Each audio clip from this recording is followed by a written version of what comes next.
श्रीमान अपर पुलिस अधीक्षक महोदय से निवेदन है।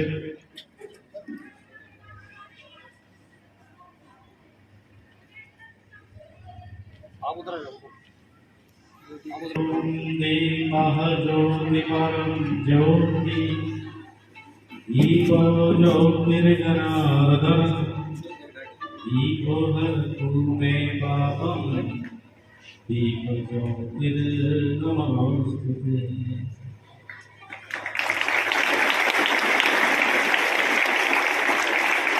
मां सरस्वती की प्रतिमा के समक्ष अपर पुलिस अधीक्षक महोदय द्वारा दीप प्रज्वलन कर मां सरस्वती से प्रार्थना की गई और हम लोग भी प्रार्थना करते हैं क्योंकि वो हमारी इष्ट देवी है, शिक्षा की देवी है, कि आज का ये कार्यक्रम हमारे लिए शुभ हो, कल्याणकारी हो।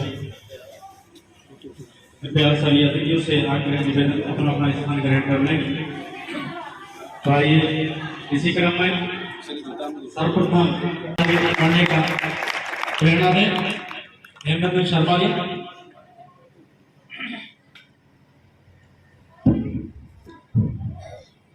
मां शारदा के इस पवित्र प्रांगण को नमन करता हूँ। साथ ही विद्यालय के आदरणीय प्रबंधक महोदय जी, आदरणीय प्रधानाचार्य जी और समस्त गुरुजनों को अपना प्रणाम प्रेषित करता हूँ।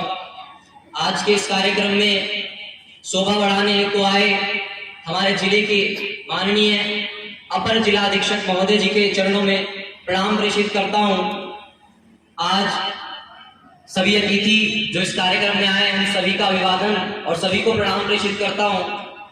साथ ही आप सभी जो मेरे सामने आज भारत की वो युवा शक्ति बैठी है जिनके कंधों पर इस भारत का बोझ आने वाला है, उन सभी को कोटि कोटि नमन करता हूँ। मैं आज अपने आप को गर्व महसूस कर पा रहा हूँ कि आज मैं उस विद्यालय की पुण्य भूमि पर दोबारा कदम रखने आया हूँ, जिस विद्यालय में जहाँ के गुरुजनों ने एक तरफ मुझे गणित की पाइथागोरस प्रमेय सिखाई, वहीं दूसरी तरफ यहाँ के गुरुजनों ने मुझे मेरे जीवन की पाइथागोरस प्रमेय सिखाई कि मुझे अपनी लाइफ में आगे चलकर किस तरीके से मैनेज करके चलना है। और आप सभी का सौभाग्य है कि आप सभी इस विद्यालय में शिक्षा ग्रहण कर रहे हैं।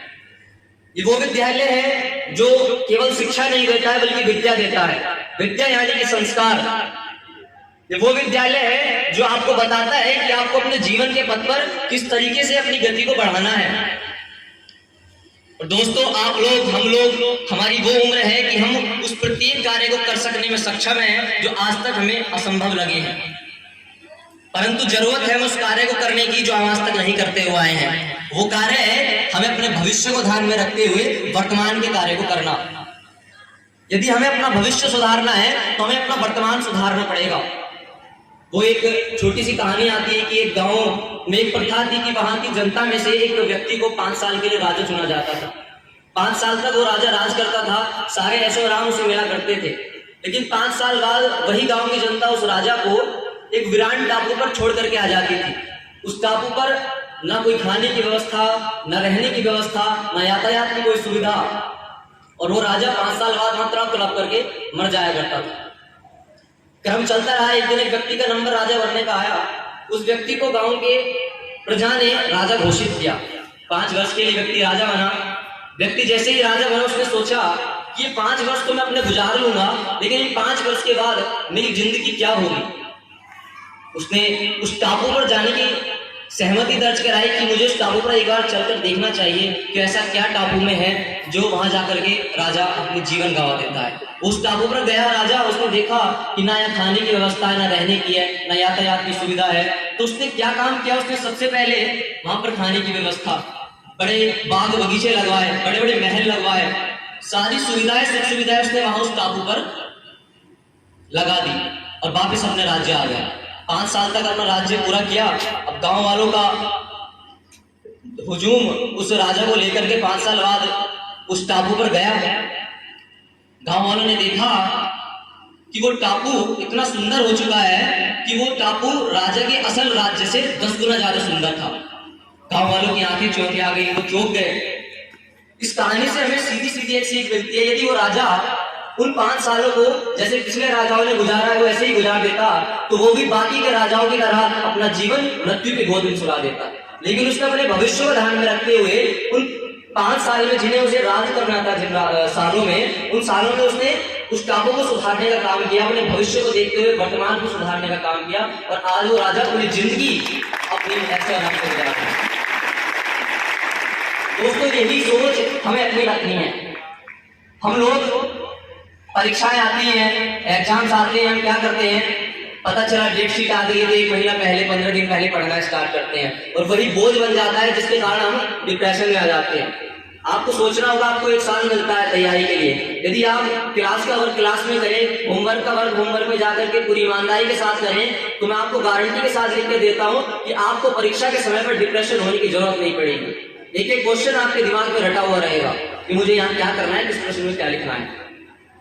आपको अपना भविष्य खुद सुधारना है। जो हम वर्तमान में होते हैं वो हमारे पिछले कामों की वजह से होते हैं, और जो हम वर्तमान में कार्य कर रहे होते हैं उसकी वजह से हमारा भविष्य सुधरता है।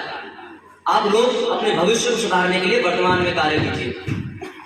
हाँ, अड़चने आएंगी, रुकावटें आएंगी, लोग टांग खींचने का काम करेंगे, लेकिन आपको रुकना नहीं है। लोग आपको रोकने का काम करेंगे, जब आप कोई अच्छा काम करने जाएंगे तो आपको अड़चने लगाएंगे, टांग खींचेंगे, लेकिन आपको रुकना नहीं है। वो एक आदमी गधे के ऊपर बैठ करके जा रहा था, एक गांव के सामने से निकला, तो गांव की प्रजा ने उसको देखा। गांव के लोगों ने कहा कि कितना निर्दयी आदमी है, कितना कमजोर गधा है, उसके ऊपर बैठ करके जा रहा है। तो आदमी ने उन गांव वालों की बात सुनी, गधे से नीचे उतर गया। उसने सोचा, उसे शर्म आई कि यार सही कह रहे हैं गांव वाले। अब उसने क्या काम किया, गधे को अपने कंधे पर रख लिया, फिर चल दिया। आगे गया, आगे कुछ लोग मिले, उसने कहा यार बड़ा बेवकूफ आदमी है, गधे को कंधे पर रख के कौन चलता है। उसको फिर शर्म महसूस हुई, उसने फिर से लोगों की बात सुनी, उसने अब की बार गधे को नीचे रख दिया। अब दोनों पैदल पैदल चल रहे हैं। आगे फिर से लोग मिल गए, कहने लगे कितना बेवकूफ आदमी है, गधे का तो काम ही बोझ उठाना, दोनों पैदल पैदल चल रहे हैं, कितना बेवकूफ है, बैठ के नहीं जा सकता। तो दोस्तों, यहाँ से सीख मिलती है, आप अच्छा काम करें चाहे बुरा काम करें, कुछ तो लोग कहेंगे, लोगों का काम है कहना, लेकिन आपको अपनी जिम्मेदारी, जो आपने संकल्प ले लिया है किसी काम को करने का, उसे जब तक पूरा ना हो तब तक आप रुके नहीं। स्वामी विवेकानंद कहते हैं कि उठो जागो, और जब तक लक्ष्य की प्राप्ति ना हो रुको मत। तो आपको वो काम करना है कि आप अपने भविष्य को उजागर कर सके, और आपके भविष्य में सहयोगी होते हैं वो हमारे माता पिता और हमारे गुरुजन होते हैं। ऐसा नहीं है कि माता पिता नहीं है तो आप कुछ नहीं कर पाएंगे। जिनके माता पिता नहीं होते हैं वो भी अपनी जिंदगी गुजार रहे होते हैं। जिनके पास शिक्षा नहीं होती है, गुरु नहीं होती, वो भी अपनी जिंदगी गुजार रहे होते हैं। लेकिन आप उन विद्यार्थियों को देखिए, आप अपने आप को देखिए जिनके पास गुरु है, माता पिता का सानिध्य है। आपकी जिंदगी और उनकी जिंदगी में बहुत बड़ा फर्क है दोस्तों।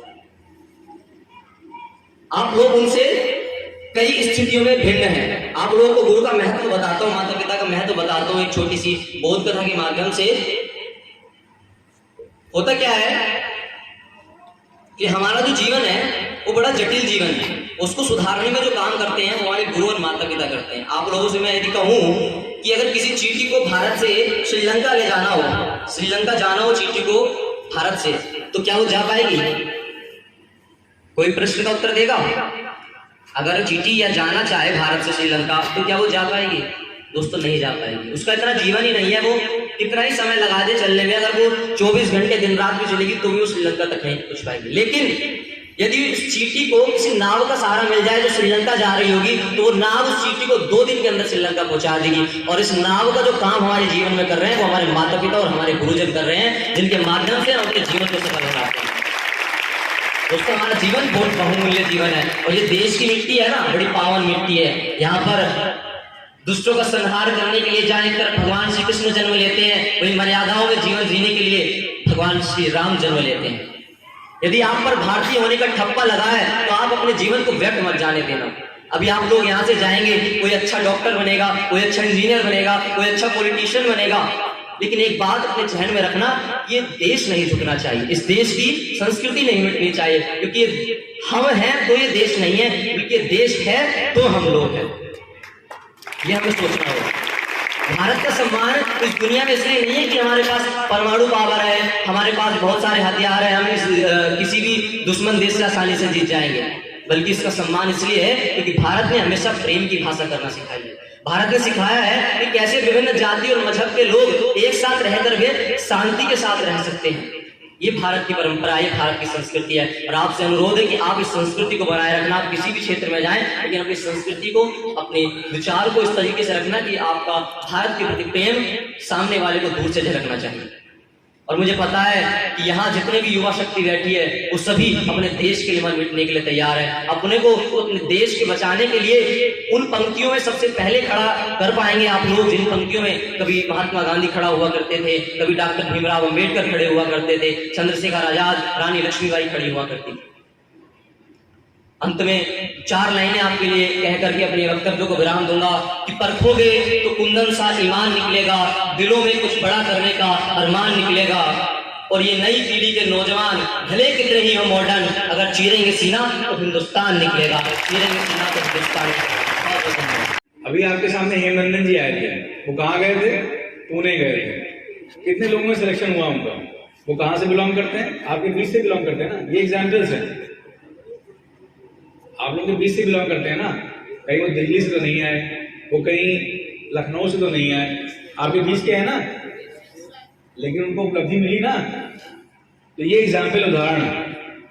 हर उदाहरण के पीछे प्रयास होता है, वो प्रयास आपको भी करना है। अंकित जी, हेमंत जी, आपसे भी आग्रह करना चाहूँगा एक छात्र को सम्मानित करने ये वाला हमारे आने वाले छात्रों के लिए प्रेरणा स्रोत है।